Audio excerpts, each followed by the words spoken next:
La storia dell'Osteria La Muda nasce nel lontano 1200, quando è stato costruito questo edificio a Passo San Boldo, in provincia di Treviso, comune di Cison di Valmarino, e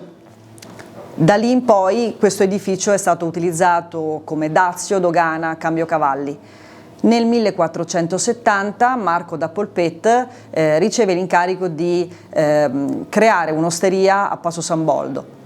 Da lì in poi inizia la storia di questa osteria. All'Osteria La Muda ci sono ancora visibili numerose parti molto antiche, tra questi il Larin dove siamo adesso, che è un Larin del 1500, nella zona del bar ci sono la fondamenta romanica della Torre del San Boldo, che era una torre che era qui dal 1100 al 1600 e che fungeva da torre d'avvistamento.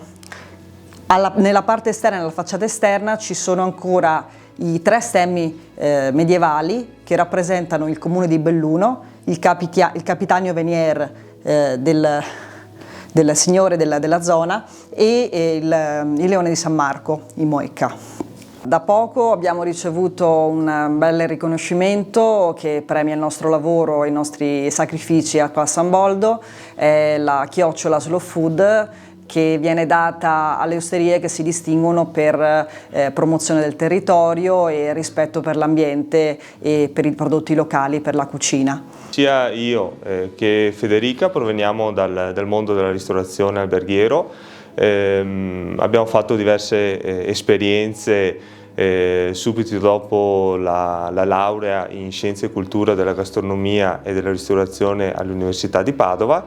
Io lavoravo a Padova in un caffè storico che è il Caffè Pedrocchi, mentre Federica lavorava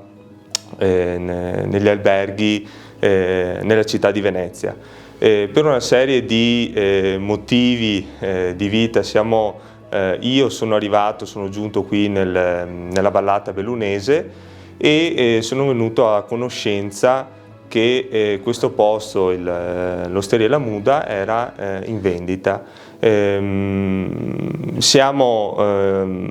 io che Federica siamo venuti qui a visitarla e ci siamo innamorati dal primo istante. Allora, come cucina, l'Osteria La Muda ha la fortuna appunto di trovarsi su un passo di montagna, dove a sud abbiamo tutta la zona del Trevigiano e della pianura veneta e invece a nord abbiamo tutta la cultura alpina e di montagna, e quindi cerchiamo attraverso i nostri piatti quello di raccontare questo incontro che c'è tra la pianura e la montagna, proponendo piatti che utilizzano ingredienti locali, dove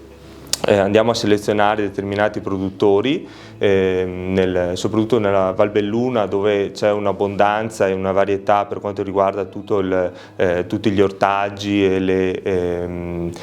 verdure, le patate, e poi cerchiamo di combinare con dei piatti appunto che sposano quello che è la tradizione della pianura veneta con la montagna. Il giovedì noi proponiamo sempre gli gnocchi di patate. Utilizziamo patate bellunesi, nello specifico una varietà che è la varietà Rocco, che viene coltivata qua nella vallata e rappresenta, almeno secondo il mio punto di vista, un po' la cultura veneta, che ha saputo accogliere un prodotto che non era